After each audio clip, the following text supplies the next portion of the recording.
Hello, everybody. Carolina here. As you can see, Dani's not here today. She had a medical emergency, but she's sending love to you. And we start season 3 of Serving with Purpose. And today I have a very, very special guest here. He's a lawyer and now he's a filmmaker. Ladies and gentlemen, Todd Friedman. Thank you for Of course, coming. thanks for having me.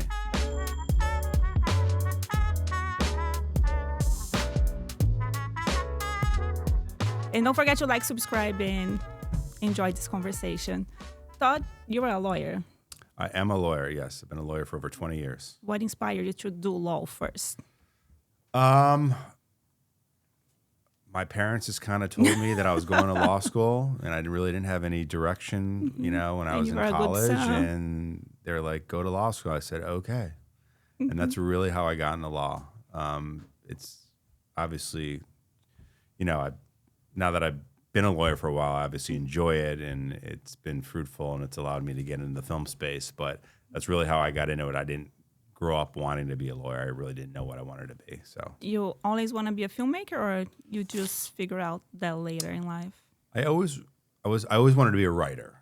I always wrote, like even when I was in, a kid, I was watching Nickelodeon episodes of like the Oh. Tomorrow People, and I would actually write my own episodes and books. And then after college, I moved to LA and tried the screenwriting thing for a while. And You moved from Ohio, or you did college someplace I else? went to University of Wisconsin, Okay. Madison, but all of my friends from Wisconsin happened to be kids that went to Taft High School in Tarzana. So I visited them freshman year as a Very kid come close. from Cleveland, Ohio, visiting LA for the first time. You're just like, whoa, there's I'm another moving here. world.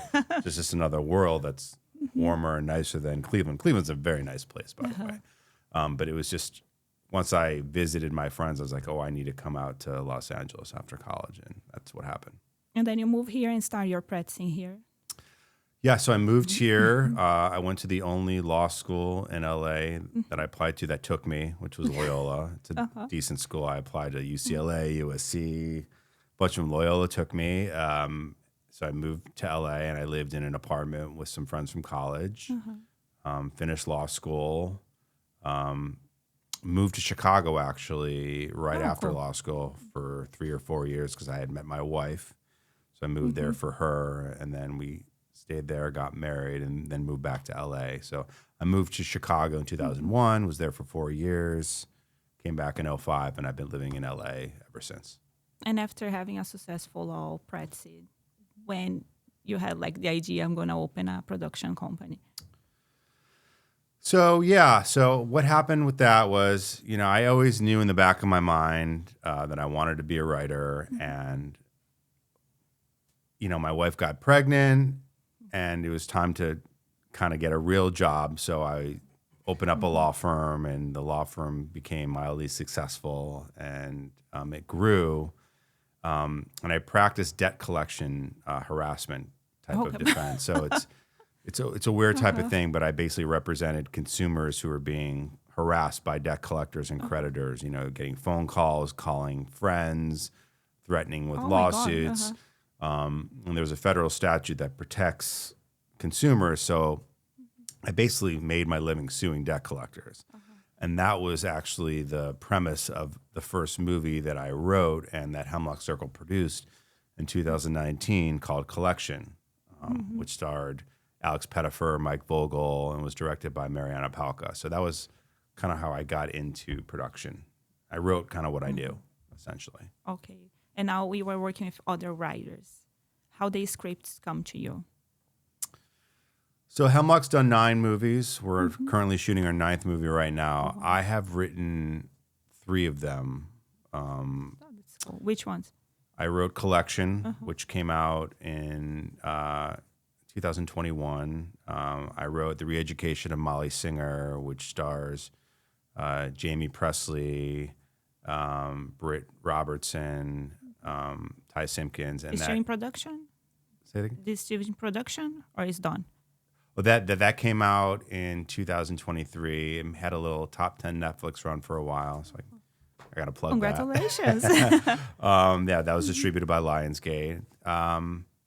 Did reasonably well. And then I wrote a movie called Last Shot, which we just wrapped in August, and that stars Michael Rappaport, Jamie Presley, Baron Davis.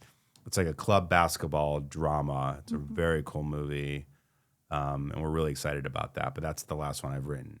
Okay, that's why I got confused. I have two with Jamie I Presley. do have two with Jamie, and then Jamie also co-produced Last Shot. So Love nice. working with Jamie. First time I came to LA in 2009, I went to a club that was Jane's house, and now it's no vacancy, and she was there. Oh, is It she? was the first artist Yeah. I saw in LA. She's really nice. I remember seeing Jamie at like a retail shop on like 3rd Street, like in my 20s, when I first went to LA. And I was like starstruck. I was like, wow. She's It's stunning, interesting, yes. like full circle. Now I work with her. We speak all the time, but she's a tremendous actress and very lucky. Businesswoman. Yeah, businesswoman, And producer. Johnny Simmons is on Last Shot as well. Johnny Simmons is also in Last Shot, he's and so nice. he's such a fantastic actor, and I love working with him. And I've had the opportunity to work on 2 movies with him, almost back to back, and he's just an amazing person. I had the chance. I went to Batman premiere screening, and I had a chance to talk to him a little bit. He's so nice. He's fantastic, and he's so good in the movie, and he's so good in Last Shot, and I'm going to tell you something that happened that night that you were not there. So okay. I was sitting the second line, and he was sitting on the first. I didn't see that was him, but for me to go out, he had to go out because there was a different seating on the first and the second rows. And then everybody left, and he was there, and I was there. And then he had his arm, and then then after everybody left, he just took a deep breath, like, oh, it's relief.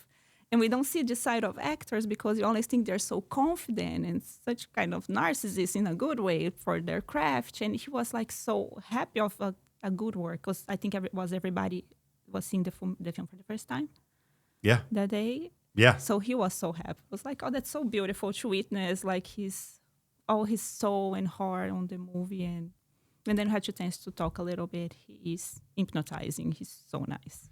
Yeah, in a way, this is like his comeback movie. He was out of the business for a while. He was in some early movies like Scott Pilgrim versus the World. I actually just saw it for the first time. I thought it was great. Really? And I didn't really know much about him when we cast him in Bad Man. And he was fantastic. And he flew in for the premiere, like 24-hour turnaround. And yes, I think he's on the up and up. And I'm hoping for the best for him. And he's such very a good big in actor. Brazil. I didn't know that because when I was talking about the movie to my friends, I was excited because Sean is in the movie. Right. Who is my favorite actor, Tanner? Oh, that's Sean, no doubt. Oh, really? Yes. I didn't know that. Yeah, now you know. But Johnny is the second now. It's a bummer that he couldn't be at the premiere. I He had a know. last minute, childcare issue. He's a great dad. He was really cool to work with. It's a bummer he couldn't be there. Well, but then I was telling my friends, oh, Sean's going to be there. They were going to be excited about Stifler. And they like, oh, and Johnny Simmons. And they're like, oh, we love him. Like, how do you know him? Like Hotel for Dogs. That's the movie. It's big in Brazil. Okay. So he's very known there. He's very famous there. I didn't know that. I had no idea either. Yeah, that's good. It was very cool. Right. So I grew up, obviously, not grew up, but like in my 20s, huge American Pie fan. And just when we were on the set, I got to drive Sean home once, from set. And it was like an hour in the car with him. And I'm like sitting like, it was like a full circle moment for me right now. It was a lot of full circle moments. Yes. Who is the one that you still want to work with? Any favorite actor?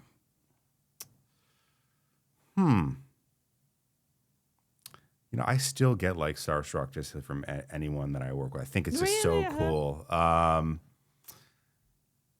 see. I love Ike Barinholtz. I'd love to work with him. I'm sure I'll come back to that, but like there's Okay. definitely A lot of tons of people people. that I would love to work with. Any director would you like to work with? Not specifically. Not specifically.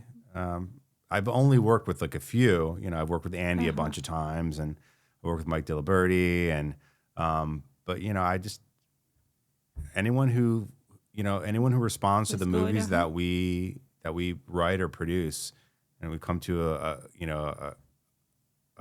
clear vision on is who I'd want to work with.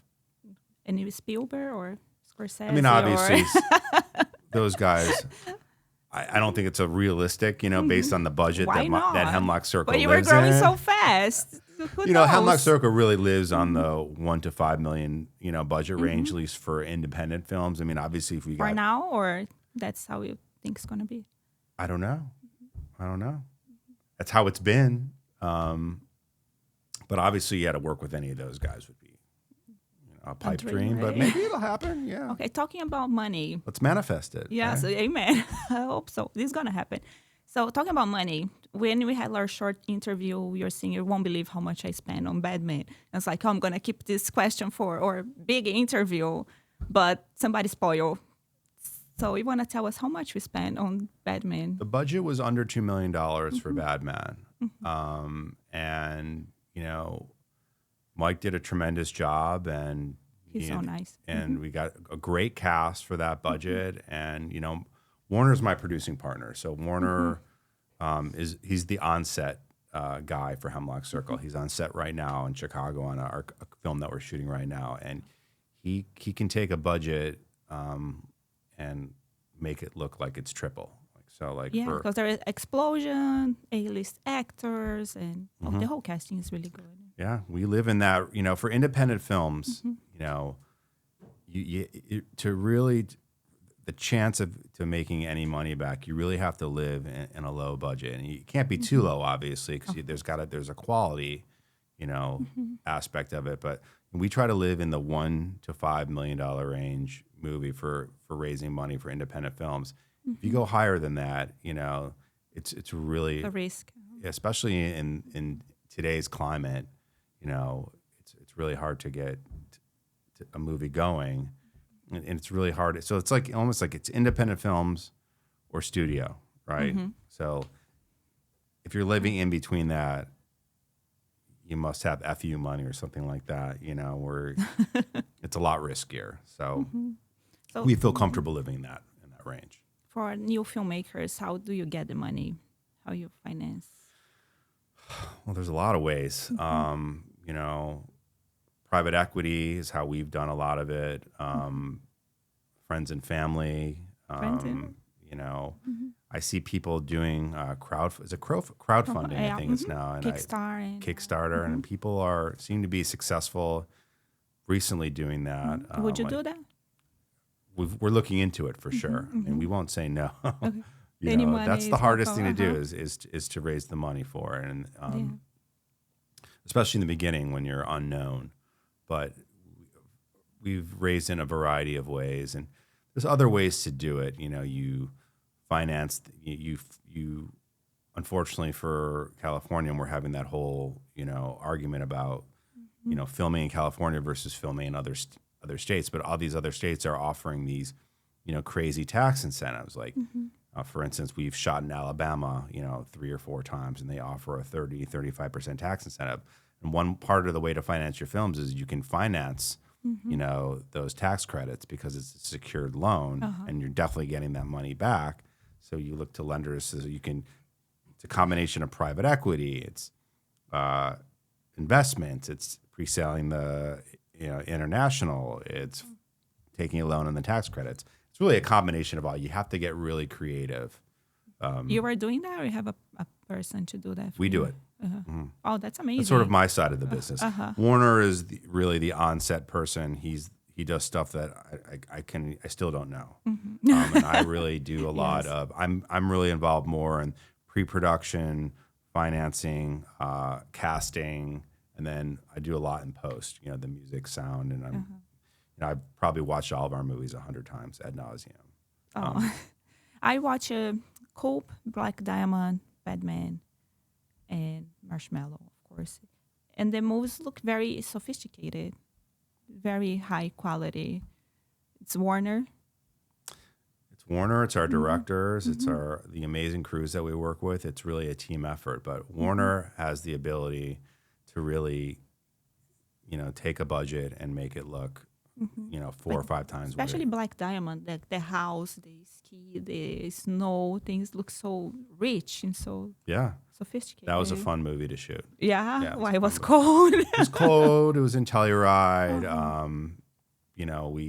I don't want to spoil how it happened, but we had access to the house that we filmed in, and that's where most of it took place. So, that movie probably would not have happened had we not, if we had to pay for that house, which we really didn't have to pay for. So. Oh, cool.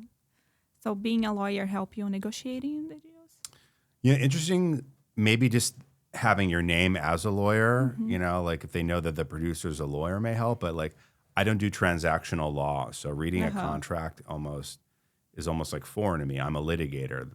So I file a lot of lawsuits. So, litigation and transactional are two completely separate things. So maybe helps in optics only, but certainly not like in the. But you're not the one negotiating, like no, you don't we use hire your- a firm for that. Okay, Yeah, cool. it's like asking like a foot doctor to look at your heart or something like that. I have no idea the transactional stuff. And how they pick the casting? You have a casting director, Thomas, most of the movies. Yes, Thomas. But you give the approval or whatever the director say goes? No. So as the producers, obviously we want the director to have input. The director, like for instance, if we do a movie with Andy, he's going to have his wish list of actors and actresses, and we will most likely have some sort of agreement on that. And then we'll just go and start making offers, through Thomas. And Thomas will obviously advise us, this actor may be attainable, this actor is 100% not attainable, but if you want to take a shot, go ahead. It's hard because, the actors that we go after, they're obviously worth probably a lot more than what we're offering, but it's independent film. So you have to find someone who really believes in the film, in the script and want to do it. And how We've you- been lucky. Yes. I love Lovie. He's very famous. She's very famous in Philippines. How did you get her? She just had a baby, by the way. Yeah, Also, right. she had a baby girl. She was pregnant on the Yes, screening. yes, nice. yes. She was very close to having her baby at the screen. Her husband Monty is a co-producer of Bad Men, so that was, But she's great. again, She's worth it to be she there. was so good, and it was cool to see her because she's like this international superstar, right? And then she comes on, she acts in this like small town, in the cold. cold movie. She was such a pleasure to be around. She was so happy to be there. She was fantastic. She's such a nice person. Yeah. Any film you would like to make, like a remake? I'm not a fan of remakes because I feel like, like the classics are there for a Like the reason. Like classics. if I had a choice and, I would probably do The Lost Boys because it's one of my favorite movies of all time. But again, I wouldn't want to touch history like that. Like Running Man just came out, and that was one of my favorite movies in the 80s, and like I quote it from it all the time. And I'm obviously going to see it, but like part of me is like disappointed that it was remade because it's such a classic, amazing movie. That, Total Recall, like those are the movies I kind of grew up watching. So I'm not a huge fan of doing remakes. Obviously, if someone came to me with a remake and they wanted to do it, I'm not, and I believed in the script, I'm not going to say no. I'm happy to, we're a young company, right? And so we're always looking for opportunities. So I'm not going to just shut that out, but I would prefer not to remake a film. Oh, you have a very nice mind about movies. What's your favorite movie? Of all time? Yeah, your top 3 or 5. Almost Famous That's so good. is one of my favorite movies. I love, obviously, The Lost Boys. That's one of my favorite movies I grew up on. And I've probably watched Zero Dark 30 probably like 30 times. Like I think it's such a cool movie. So I think that those are my top 3.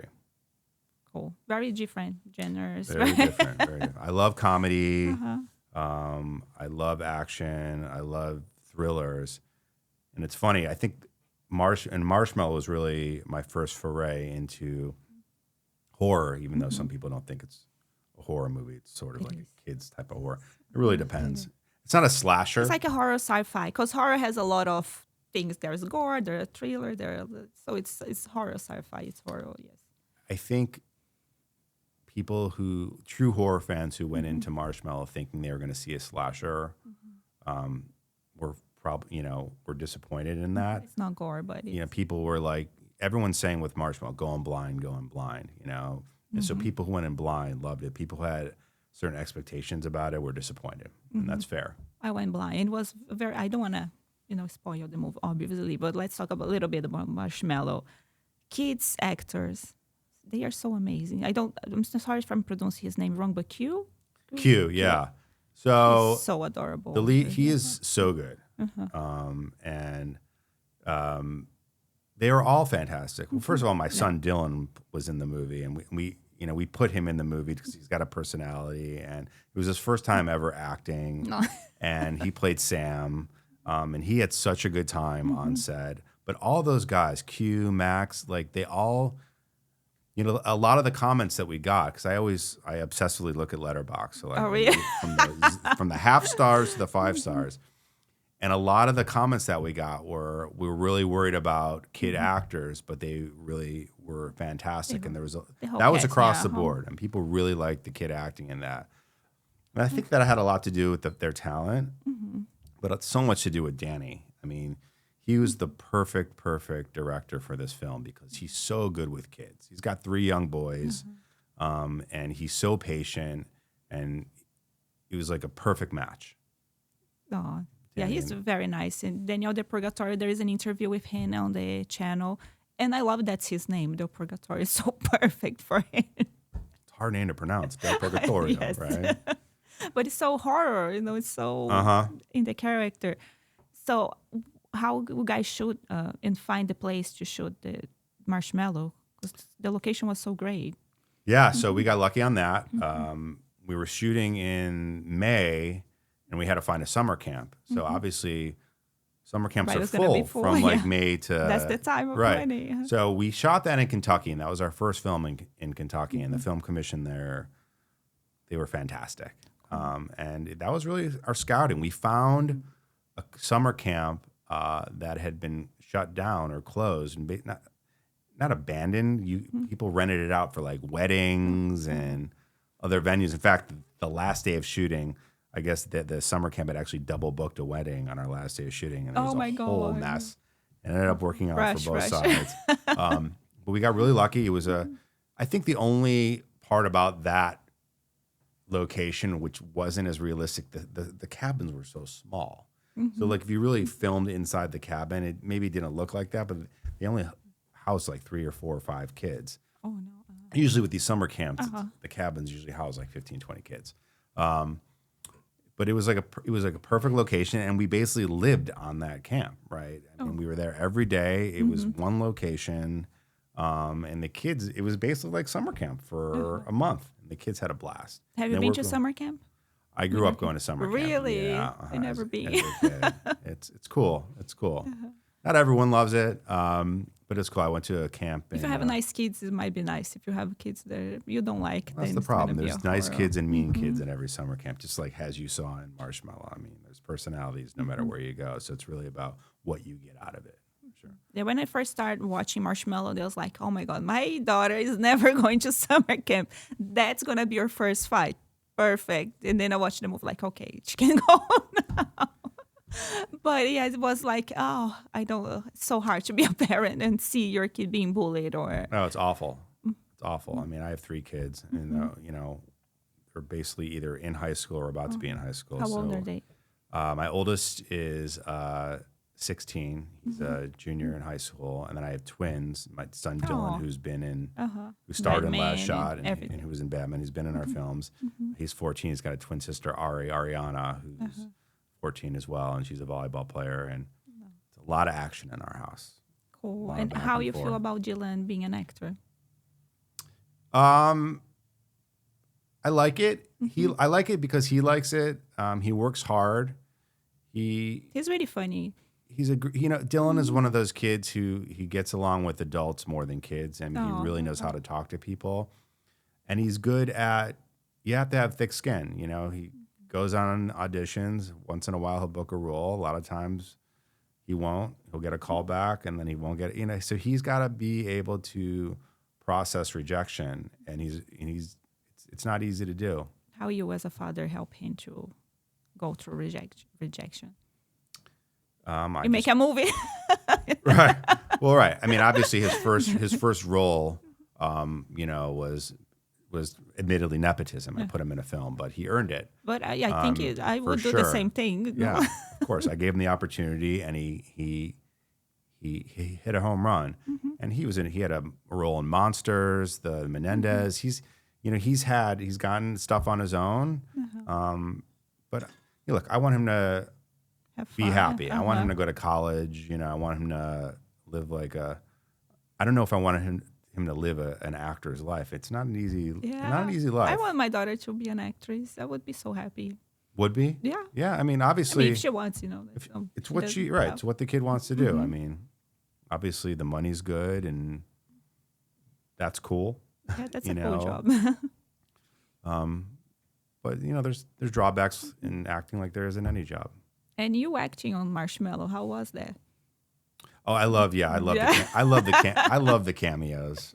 I like it. I really enjoy it. I obviously would never lead a movie but I like I like the Todd Phillips myself into movies, like once in a while. I'm not going to be sucking on anyone's toes like he did, but I like that. It's fun for me. And how that happened? I always acted, and people say I did a good job. And so in fact, in Collection, our first movie, my first scene in that first day of shooting, I was thrown up against a wall. I had Mike Vogel threw a glass at my head. I mean, there was some action there. It was a lot of fun. I mean, it's fun. So I do like that. And yeah, it's cool. We're going to see you later in more movies? I have a very small cameo in Last Shot in the first scene of the movie. And you have in Batman too. You're in the bar, right? Yeah, but as an extra. They cut my ass out of that. They did.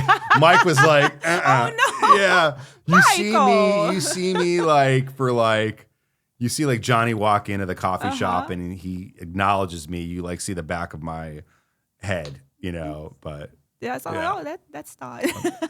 Look, he didn't cut Dylan out, so that's all I care about. Yeah. Cool. That was fun. When they throw the ball and the boys started laughing. I was nervous, for whatever reason, I was more nervous to be in that movie and have Mike direct me for whatever reason. I can't tell you why, than any of the other films that I've done. And it was the third movie I acted in, but Mike is very intimidating. I thought Mike is very focused. He's intimidating. He's this was his first. This was his first movie, and I didn't want to mess it up. For him, and he's a phenomenal writer. He's written so many movies, director, and he gets paid. Yeah, he's obviously I mean, he ended up hitting this movie out of the park, but he's made his living before this as a writer. So this was his first feature, and he crushed it. But just knowing who he was, his pedigree, and just knowing how intense and focused he was, I was definitely nervous. So you want to cut me out? That's cool. All right, let's talk about Batman now. How did you get Stifler to make a movie? Because he's very hard. Yeah, there's a lot of back and forth with his agent. He wanted to do the movie. First of all, he wanted to do it. No. I mean, he read the script and he loved it, and he met with Mike. And, they had a couple meetings, in person, and they totally jived. And it was a perfect role for him, because it wasn't just a comedy. It was more action, suspense. I think it was just a really cool role for him. And, I mean, he responded to it, and it was just really a matter of, negotiating with his agents. And once that happened, everything fell into place. In fact, it was easier to cast him than some of the other roles. I mean, we got him right away, for the most part. But I think once we got him, it was easier for everybody else place. to who doesn't want to come. make a movie with him? He's great, and he's professional, and he makes everyone on the set feel comfortable, and he's a pro. I don't want to give him much spoiler, but it's the first time he made a sex scene. Was it easy to convince him of that, or? Is it? Yeah. I mean, look, he was in American Pie. He drank a beer with something in it that, so I think, That was awesome. Congratulations. Yeah. So I think it's okay. Yeah. I think, but, after doing something like that anything else is fine. Yeah. Cool. And Caitlin, who was his scene she's partner so in nice. that, she was great. She was great. She I loved is. her from Waiting. I love Waiting. And she was great. And her mom was an actress too, Yeah, right? I think so. So cool. And she's an artist with ceramic. She's a full actor. I didn't Very know ni- that. Yeah, very nice. So at the party, there was some other actors from American Pie there. Tara Tom- Reid was there. And Thomas, Kevin was there as well. Yes. That was cool for me. Yeah. That was cool for me. They were very nice. I Yeah, talked she to was so Thomas a nice. little She bit, sat in our row. Uh-huh. My wife and I sat in the back, 'cause, you know, and she sat in our row, and she like said something to me afterwards. I'm like, that was cool. You know? Life is getting good. Yeah, my now, wife is right? as impressed about that kind of stuff like I am. Like, "See that?" How do your wife feel about you going to movies right now? You're like, settled in life, She wasn't thrilled. Oh no. Look, I've made a name and reputation and a living being a lawyer. She's always known starting that I all over wanted her. again. She always known that I wanted to be a writer. She knew kind of what she was getting into when we moved back to LA. But I think that there was definitely a lot of trepidation there. Like, how is the money being raised? Are you going to bankrupt us? Like, what's happening here? I think it took a couple after Collection came out, and I think what happened was after Molly Singer came out. Really, she really liked Molly Singer. Her one critique was it was a little too long. Admittedly, it was, but she really liked Molly Singer. She's like, "Oh, you can really do this," and it's not affecting, your other job and your family. So we made our first movie in 2000, shot the first movie, Collection 2019. It's only been like not even 7 years yet. And we're on our 9th film now, and I think she's used to it. And the fact that our son Dylan is now into it, and How she feel about him? She loves it. I mean, she's not blaming you for. No, she's very happy about it because she knows that it makes him happy, and she wants him to be happy. So that has definitely helped the equation for sure. She's definitely a lot more comfortable about it now, but in the beginning it was a little touch and go there. And you prove her that.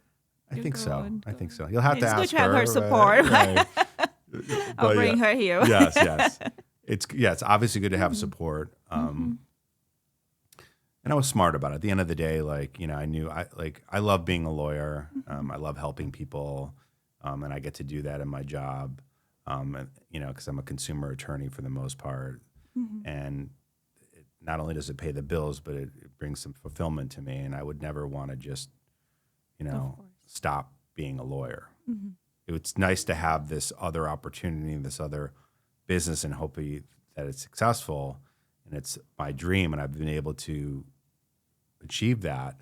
But I'm not quitting my day job. But that's a good thing about America. I think you can have as many jobs or many passions as you want. So everybody seems to hate America now. I don't know why. I love it. It's the best country in the world. I You don't love like it. it? As an immigrant. Yeah. I don't know if that's controversial, but yeah, Well, there's other options for right. sure. Look, everyone's got their opinions and about this country and other countries, but it's the best country in the world, in my opinion. I agree. Yeah. I'm here. And I love to travel, and I love to go to other countries. But it's good to call here home. Yes. It's the freedom that you have here. You don't have many places, so it's good to be here.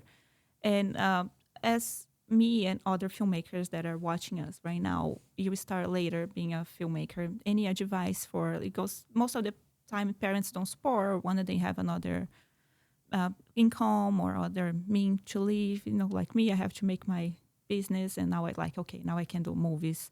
Any advice for these people? You went to school for film or classes or just I got from into the it. heart? I got into it, trying to write. I was in law school, and instead of paying attention to my teachers, I was writing screenplays, and I barely passed. I ended up passing the bar, and it was touch and go there for a while, and no big firm was going to take me because my grades were crap, and I ended up starting my own law firm. Big law firm? Yeah. Big law looks at Really? grades. I didn't know that. You have to be top of my your class to God. get those big law firm jobs. I was never going to get those jobs. The remarkable thing about it is all the firms that I litigate against are those big firms. So, You won't. but getting back to, advice for filmmakers, just don't give up, like, and I know that's cliche, but like in the back of my head, I knew that I always wanted to do this. And even though I started later in life, it's not like, I started when I was 80, just don't give up. Just because you have to do other stuff, You still can do you can do both. it for sure. Both. That's so nice. There's any other countries you want to work with? In other countries? Yeah, England or Canada?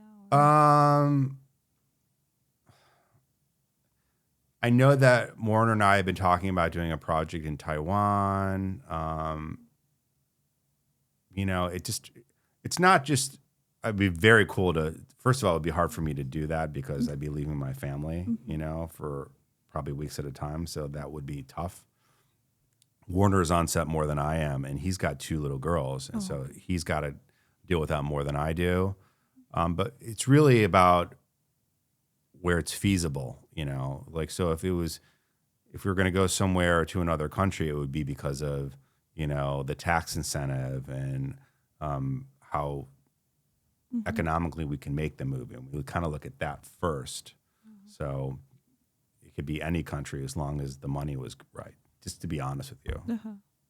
That's cool. Yeah. So after the pandemic, a lot of things changed on the streaming and movie theaters. We lost a lot of movie theaters, unfortunately. Do you think the streaming are helping to make more movies? Streaming is definitely helping making more movies. And now it's not just streaming. It's, it's the short form stuff that's, like podcasts, and these short form movies that are blowing up. You're going to see a lot more of that. There's an article about that came out. I don't know if it was a Hollywood Reporter about how, studios are looking at some of these TikTok artists and short form artists to star in their movies because that's what the young people are watching right now. And so I think streaming has helped the ability to get more content out there, but it's also hurt, the theater runs. With the exception of movies like Sinners, and then what was that movie with Jack Black? The Minecraft movie. Those are huge blockbuster movies, but I feel like those are kind of like few and far between right now. I think Total Recall just got crushed, at the box office, and it's a lot more miss than hit right now. And I don't know if that has to do with streaming or just the fact that people are spending less time in movie theaters. I don't even think it's pandemic related anymore because I think people are over that. I think it's just that people's attention spans are more on the short form stuff, and people are, glued to their phones and aren't going to movies as much, which sucks because I grew up going to movies and that was one of my favorite things to do. Me too. But I don't have much time now because I'm a mom, so that's my problem. Right. If you have the opportunity to watch a movie on your big screen and click a button in your pajamas and not get in the car, it's better than nothing, but I miss going to the movies. Right. You think the movie theater is going to end? God, I hope not. Me too. I hope not. We live in Calabasas, and the theater in the Commons where we live, that's closing. I've been taking my kids there, ever since we moved there, and to think that that's going away, it's sad. It's awful. Yeah, it's really sad. What do you think about what's happening in California right now with the taxes? And a lot of filmmakers are looking to go to another state. What would be necessary to people come back and shoot here in California? Tax incentives, and I think that there was something on one of the ballots where, and I should know this as a producer. The fact that I'm just like spitting this and not really knowing it is sort of embarrassing because I'm just so used to shooting out of state. But there was an initiative, I think, to bring more money and offer these incentives, back into California to help with that because everyone, right. Now, jobs are being created in other states, which is great for those states, but, California. But you want to shoot and go back to your family, right? Right. To be so that part is unfortunate. So you have to be able to make it affordable for, companies, especially independent films, to be able to shoot here. 'Cause otherwise, I would not have been able to make any of the movies that we've made, all 9 of them, in this state. We've had to go and shoot out of state based on the tax incentives alone. And some of these are 30, 40%. That's almost half of your money. That's a big deal. So that's why you see people shooting in all these other Countryside, states. yes. Right, so hopefully that changes. Which state you like to shoot better, or you think have better incentives to filmmakers? I mean, look, we've shot 3 films in Alabama and mainly in Birmingham. The city of Birmingham has been fantastic. The state, we've gotten to know those people there. They've made us feel at home, and completely different types of movies. So I've gotten more comfortable going there. It's not easy to get to from LA. You have to. There's no like non-stops. So you can get crews there from Atlanta, from New Orleans. So I've liked working there. I loved shooting in Kentucky. That was really, and we were in the middle of nowhere in Kentucky. Like, it seems they call like, that God's country. I mean, that we were in the God's middle of, country. like tobacco land. So I've liked shooting there. I'm from Ohio. I wouldn't mind shooting in my hometown of Cleveland. I think that's cool. I love the Midwest. We're shooting in Chicago right now, a very cool action film. And I haven't even been on set yet, but that's going pretty well. Are you going to the set? I'm probably going to go in December. I have family there. I used to live there and love that. In winter on love the that East cold Coast, weather. right? Yeah. The Christmas I'm on freaking East out right now at Coast. 48 degrees. And I'm going to go to Chicago, but yeah. But I've it's become different, soft right? since I've It's moved out different. here. Cool. How you get Michael report? You're not scared of his opinions or his personality? Well, I mean, I love his.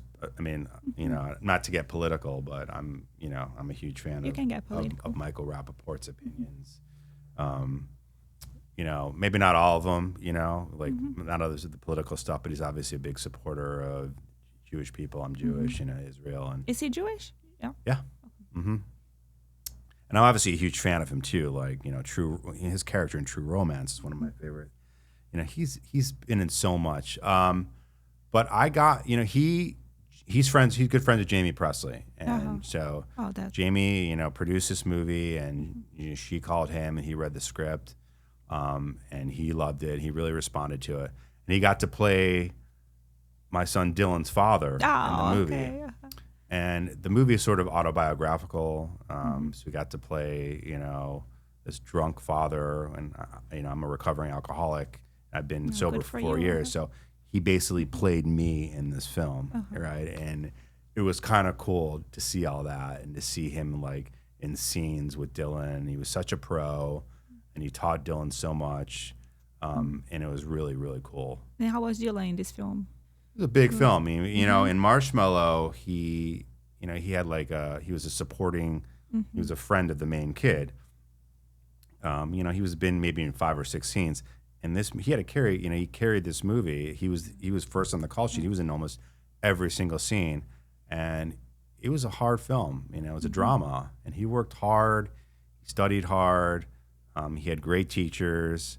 Jamie who played his mom in the movie, Jamie Presley, she was really hard on him and tough on him in a good way. In a good way, and she taught him so much. And he had, and Andy was great, but he worked his butt off for sure. He earned it. Oh, are you proud, right? I've seen a cut a few times. I'm so proud of him. All right, not to get too political here, but there is a list of actors that don't work with Israel. What do you think of that? I think it's awful. Yeah, I hate to see that. It's tough as a Jewish person to see that, for sure. I can't control what people think about art and about our religion and about Israel. You can't control that, and people are certainly entitled to their opinion, and it's a free country, so. And you're free to not work with that. It's unfortunate, yeah. It is. I'm so sorry. In fact, Everything that's happening. Dylan, I'm not going to mention the name, but Dylan, my son, he acted opposite one of those actors, huge actor. And at the time, I was like, you have no idea who you are acting in a scene with right now.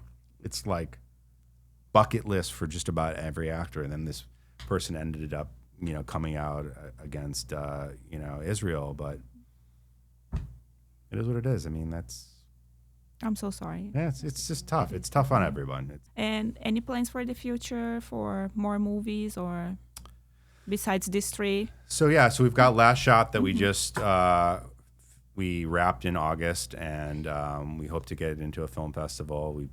We're in final sound and color right now, and we're really looking forward to that one. And it's a basketball movie, and Baron Davis is also in it, who's a former NBA star. Yeah, He's great in cool. it. We've got a body horror movie starring Gina Gershon called The Designer, which is a very, very cool movie that we are almost done. It's more gore or more sci-fi or no sci-fi. thriller, I would say there's more gore in this suspenseful. than Marshmallow. It's almost like akin to The Substance in a way. Okay. Not as crazy as that, but it's a really cool movie. And that, will be coming out, hopefully in 2026. We are filming a movie called Godshot right now, currently in Chicago. And that's a cool type of true story action type of movie. And that will wrap in December. And then we've got a bunch of projects that we're trying to get going. We obviously want to work with Mike and Danny again. And we're trying, Yes. we're hopeful to do that. They both have, projects that they're looking at, and rightfully so. And we're hoping to be lucky enough to work with them again. Look, we're constantly looking for material, and how the scripts come to you? There is a mail or Look, agent? honestly, agents submit to us. People reach out to me on Instagram, and I'm always you see I I'm know. always Thank you, responding to so people. kind. Thank you. I operate really the Hemlock Circle, Instagram account when I have time, and people are submitting that way. I'm always looking for stuff. Never say no just because it's not. I was in that position, when I was writing. I didn't have an agent. I was cold calling. It was really hard to get people to read my stuff. Only if I knew someone who knew someone. So I know what it's like, and there's all these talented, writers out there who are writing these amazing scripts that don't have the avenue to get them read. It's a lot easier now than probably when I was doing it, just because of all the technology. And there's more accessibility. But yeah, people come to us. Warner will get a script to tell me to read it, and vice versa. I probably read 1 or 2 scripts a week. Oh my God, that's a lot. I mean, some of these development executives at these studios would probably read like 4 or 5 a day at a minimum. So I got another job and a family man, and I got my kids. So Of course. But that's still a lot. yeah, for sure. I'm a quick reader. Okay. Yeah. You like to read? I do like to read a lot. That helps, yeah. Where people find your movies now? They're on Apple TV, Amazon, Netflix? Yeah, so most of our movies are on either Amazon Prime, Apple TV, all the pay-per-view stuff. Black Diamond just went to Tubi. Oh, cool. Molly Singer was on Netflix for a while, but it's now more just pay-per-view stuff. These movies go in cycle based on the type of distribution deals that you have. But like, for instance, Marshmallow has probably been our most successful film to date. It's gotten all the traction. Badman's kind of getting there too, but those you can watch on Apple TV, Prime Video. And where people can find you? Yeah, so The Hemlock Hemlock. Circle Productions on Instagram would be the way to And find. you guys work with other production companies? It's like a teamwork? For sure. I mean, for a variety of reasons, you want to work with other producers. We have no ego when it comes to that. Our goal is to get a movie made. So that means good if we movie, need a good movie made. So that means we need to work with another production company because they're either bringing the actor in, bringing financing in. As long as it's collaborative, we're good. So we produced Last Shot with Jamie's company, Liston James. So we have worked with other production companies before, and obviously, if we wanted to get into the bigger space, we will have to, especially with the studios, because we don't have that reputation. Yeah. To start in 2019, it's being like 9 movies, 2025. I will give us this, that we have been very prolific. We've Right. made movies. We figured out how to make the movies, which is That's the hardest part. the hardest part right there. So So you got good talent, you got famous actors, you got good writers and director. Thank you. So it's a lot for a short period of time. all we've these been movies. prolific. Mhm. Now it's just about like turning those movies into, the more we've done, the more we get our name out there. We're starting to build a reputation. Do you have any goal, like win an Oscar or 10 Oscars? I mean, obviously that would be amazing. Mm-hmm. Right? I wouldn't say that like that's I would think that would be any filmmaker's goal would be to win some sort of award. That would be cool, but just to keep doing it, just to be That's able a to good keep goal, doing it to make the company successful and to keep making good movies. And That's a not good stop. goal. Because now that it's going, I don't want it to stop. I want the ride to keep going Yeah. for sure. Oh, thank you so much for coming here today and your time. Hope you guys learn a lot. Don't forget to like, subscribe, and watch Daniel the Purgatorio interview on the channel. Anything you want to say? Say hi. Say hi to your wife. It worked. Yes. No. Thank you so much. Thanks so much. Appreciate it. Bye.